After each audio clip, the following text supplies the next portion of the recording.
Welcome to Fashion Futures Podcast. It's your host, Camila Sanders, and this season we are discussing Africa. We're connecting with industry experts and individuals on the front lines to gain viable resources for your fashion journey. Together, we're working to take back fashion, shift power, shift economics, shift paradigms, and create a new sustainable, ethical fashion system. Take a listen and let's accelerate fashion forward. If you could briefly introduce yourself and what you do. Thank you for having me. So I'm Sara Ali. I'm talking to you from London, England, where I've grown up in West London. I'm born in Sudan, in Northeast Africa, and so I'm Afro-Arab, but I grew up in London with looking at the West through African eyes and then looking at Africa through Western eyes. I studied architecture. I never wanted to be an architect, that I did know, but the training that I got from studying architecture was this critical eye and this critique for form and function and what is the point and how buildings change the way people behave. So I would, watch the way people walk into cathedrals and mosques and school. And then I would look at fashion, and then fashion then became an extension of architecture. My grandfather was a playwright and a cultural critic. My father was an airline manager. And so with that, I had the privilege of traveling a lot and all the time being told as a Muslim, this is what you wear, or this is how you sit. Just really having that realization that fashion had power, as did architecture. I left architecture and went into fashion. I trained with Giorgio Armani. I did a summer job with Dapper Dan. I worked for Paul Smith. I worked on the first franchise of Harvey Nichols going into the Middle East.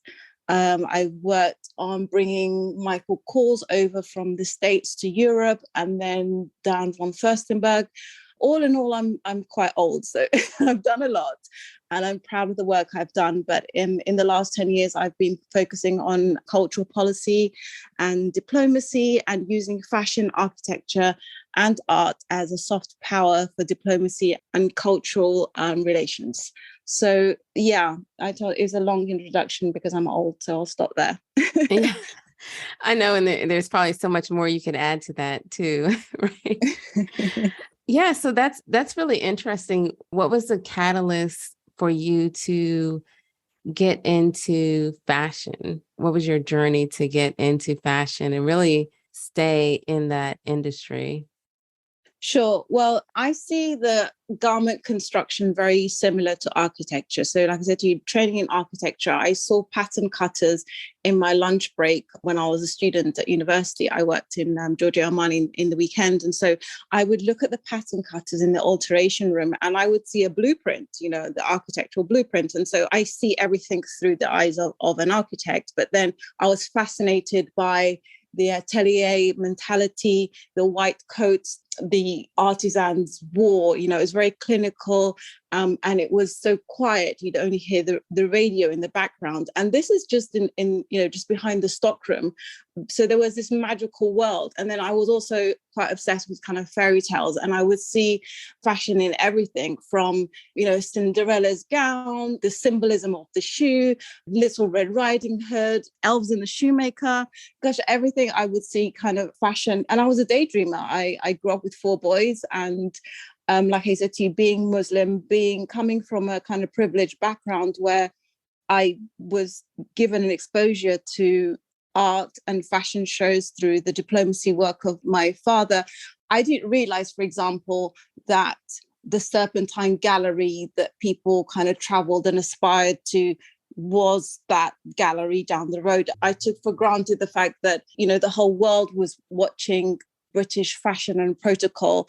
To me, it was just down the road until, again, looking at it through African eyes. And then I started to sort of explore this concept of, why is it that when an African is sewing under some kind of small textiles mill, they're called a garment worker. But then, Savile Row and the streets of Paris, they have beaders and embroiderers, but then they're not called workers. They're called artisans, and they are paid well and very well respected. And so I started to see the lack of democracy and how fashion can be a language to engage people, but then at the same time, how it's caused a huge division from what we're seeing nowadays, from the headscarf to all sorts of things like, human rights, modern slavery, human trafficking, intellectual property. There is a way to use fashion as a language and as a vessel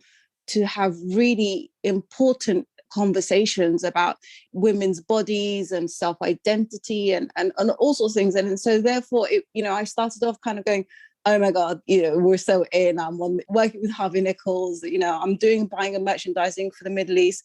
What a privilege. But then I realized it was a responsibility and a liability if you get it wrong, because the people leading these trends, they could be custodians of culture, or they can just be another gimmick.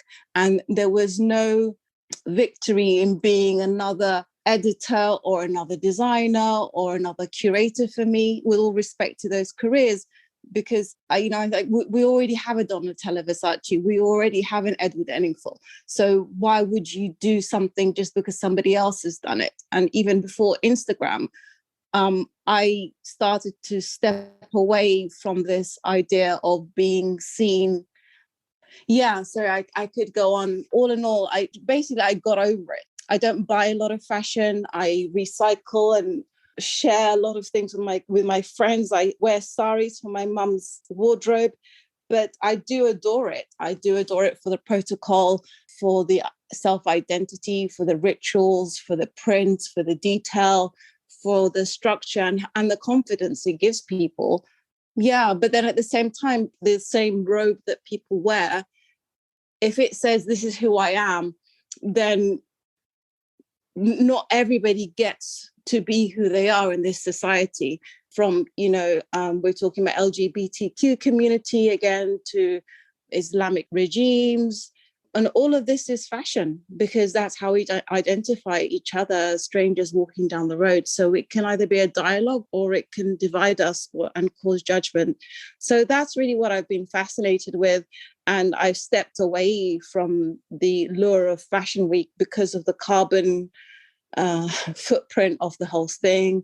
I started to see it as a pantomime, really became cynical of the whole fashion cycle, because to me, it wasn't in Africa's interest. We don't have spring, summer, autumn, winter in Africa. We kind of have, drought and raining season, and now we have flooding season. So this notion of 4 seasons or collections or discovering, I started to look at it through squinted eyes and seeing that we need to decolonize this conversation. And there's a Columbusing of talent and a robbing of culture and identity that it's not in Africa's interest. And so, yeah, that's... You said so much there. Sorry. There's so many, like at least 10 episodes that we can dive in deeper with everything that you said. That was really good. And I love it how you acknowledge the power that fashion has and just the impact that it has on people and just communication in general. And you said a few different things about Africa. And you mentioned, like, for example, how we call people garment workers instead of artisans, right? Mm-hmm. And you also talk about just how the fashion industry is not in Africa's interest. It has a huge carbon footprint. And kind of how the whole system of fashion is just, if you really look at it through that lens, even though fashion is powerful, it has a lot of issues that need to be addressed. I would love to understand or ask you, why do you think that fashion is not in Africa's interest, or why do you think that we as a fashion industry separate and not call people as they are, artisans, but they call them garment workers. Why has that occurred, and kind of how should it be, and how can we kind of get to the point where it's not that way anymore? If I was going to answer you in one word, it's colonialism and capitalism. But I think once we understand that fashion for me it's about rituals on culture and me saying, this is the print of my family, and this is the silhouette that suits me, and this is how I feel comfortable, but yet this is my tone. All of these things we can talk about, we can break it down like that. But overall, to me, if you look at the word fashion itself, it's like when you say you came in an orderly fashion, or it's the way you do something. So it's the way, it's a way of being. It's a spiritual kind of almost holistic thing for me. So that to me is directly related with the Ubuntu philosophy of African values, of connection, of community, of sustainability, of sharing. All Ubuntu cultures, as far as I understand our tribes to be, and yes, there are hundreds of them, and in that way I will talk about Africa as a monolith, even though that often annoys me. But, the idea of a new wardrobe, it's not, again, spring, summer, autumn, winter, or when Vogue says so, or when Condé Nast needs a new franchise in another country. It's more to do with a becoming part of like a ritual. I remember like talking to my cousin about this in Sudan, and she gets a wardrobe when she got into university, and I was like, what? Like, why is that a thing? But it was for the woman that she's becoming, and so I thought it was like so fascinating. And so this idea of mending clothes or renewing, that's a Western construct. Fashion Week is a Western construct. This idea of newness being a new skin layer that can be thrown in the washing machine. That doesn't work in Africa's interest, because at the end of the day, the dyes for the fashion industry are coming from Africa, most of them. The cotton is usually coming from Africa. We know so much about blood diamonds, and now goes to influence fashion houses and jewelry brands as well. This idea of the music, the cornrows, all of these things, it's not in Africa's interest, because we don't have the intellectual property right on it. If a designer decided to use a Scottish print, the tartan, the kind of crisscrossy, there are families in Scotland that can sue you for using their yarn, their family emblem, their print. We don't have that. And so, Africa has given the fashion industry so much. And then what has the fashion industry given it back? Yes, there are a few more models now on the catwalk, or a lot more. And that is amazing for, us to see ourselves. But it's not enough for the ecosystem. It's not enough for the colonial waste dumping of textiles. It's not enough for the textiles mills that are being bulldozed down in African countries to build real estate with ocean view properties for Western investors to come in. It's not in the interest of the women who get paid so little, but yet the same dress that, is made for $3, $7, the equivalent of that can be sold in Fifth Avenue or the Champs-Elysees or Bond Street for 700, 800, 900, the equivalent of it in dollars. And that woman doesn't even know her worth unless it's measured in US dollars for us to know that that is a trend. So, the concept of like, why do I think that about Africa? I'm offended that it's taken this long for all of us to have this conversation. And I know that, it's not something that's new. It sparks up every now and then. We've just lost Queen Elizabeth II. I'm talking to you from the UK, but she wore headscarves all the time. When she was riding her horses, when she was traveling abroad from the wind. But yet, when certain groups of women in certain tribes wear the headscarf, it's seen as extremism or it's not allowed. These are all Africa-based narratives, because when we did it, it wasn't fashionable. they learnt it from us, and that they being the global north. Africa causes very little in terms of carbon emission. And then when the global north is finished with its trends, its algorithm success, its influencers, its blue ticks, they come and dump the waste on Africa. And then that's where the flooding's happening. These are where the harvests are going to waste, and then the same African countries don't have institutions to learn, these courses to be the next Virgil Abloh or the next Wells Bonner. You can't study that in Khartoum or Kigali. You have to go to Central St. Martin's or, go to Parsons or something to be on the radar of the world. But yet all of these people are actually going back like I do. I go back and ask my mother and ask my grandmother, well, how do we do with that? Well, what is that, tribal scar mean? What does it all started from Africa, but yet we're the last to be asked, what do you think? It's almost an afterthought. Yeah, it's a form of colonialism for me. And I think that it's too little too late.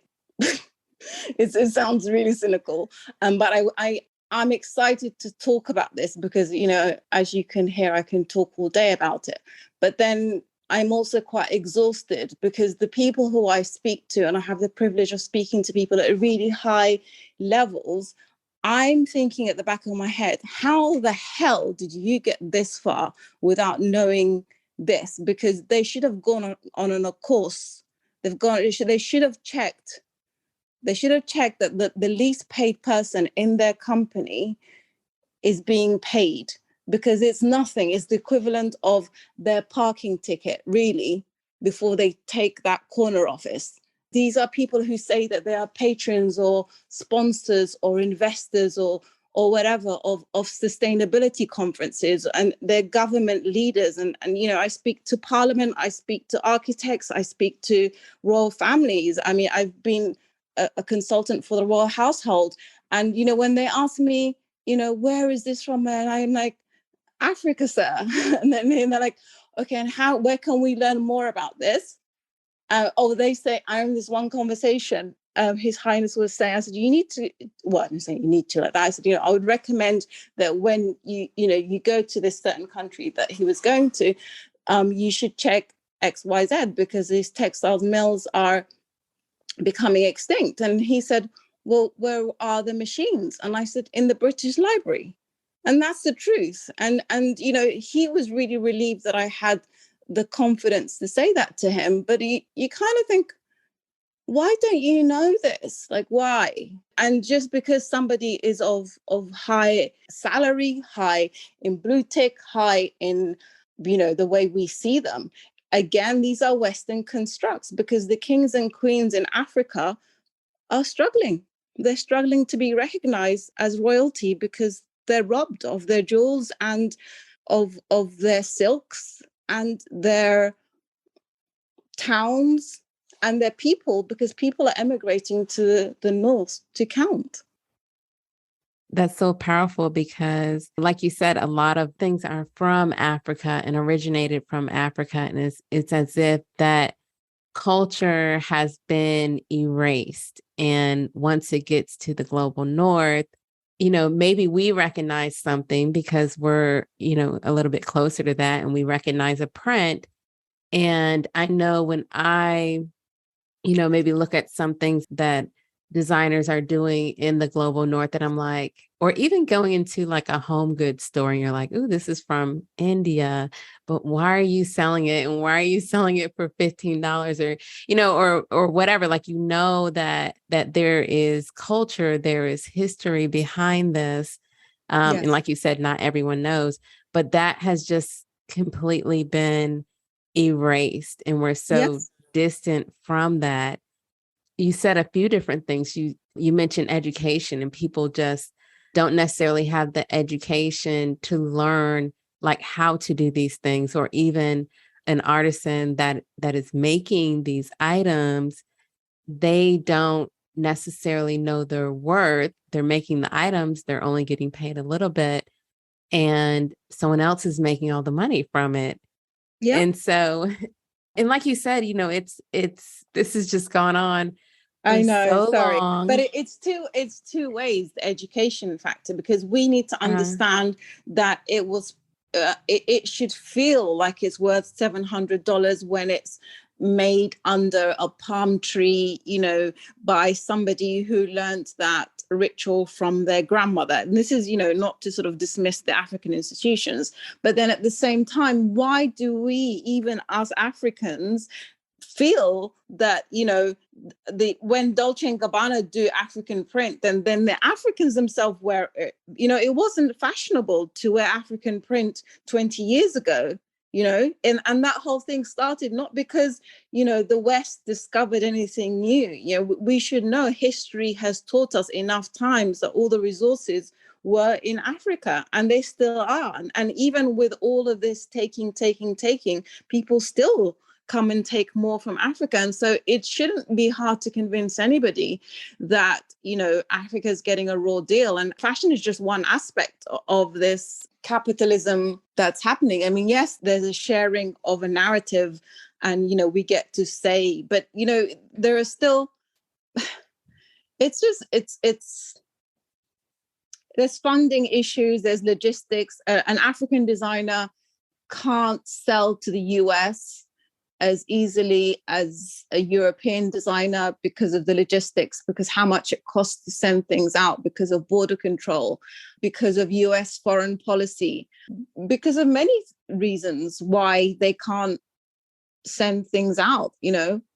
It's not right for them not to see what their own work looks like in the windows of Max Mara or Sotheby's, or, they are the original artists, and they get to see it last, if at all, when there isn't an electricity cut.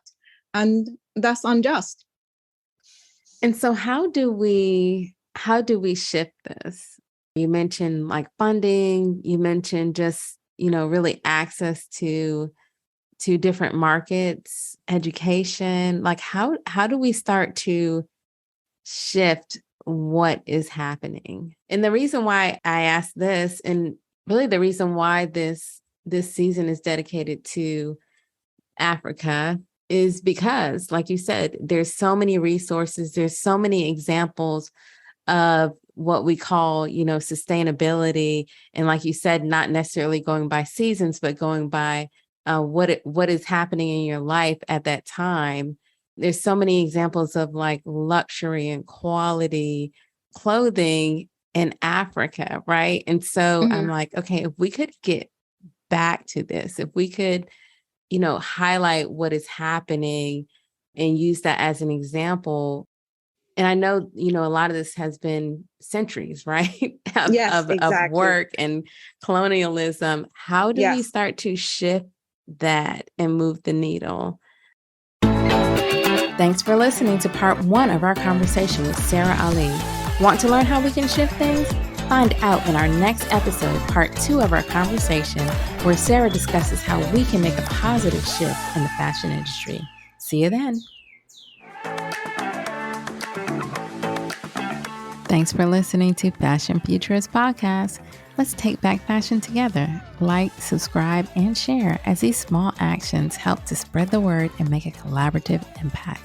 For more ways to get involved, join me, Camila Sanders, in the Fashion Futurist community by visiting fashionfuturist.io.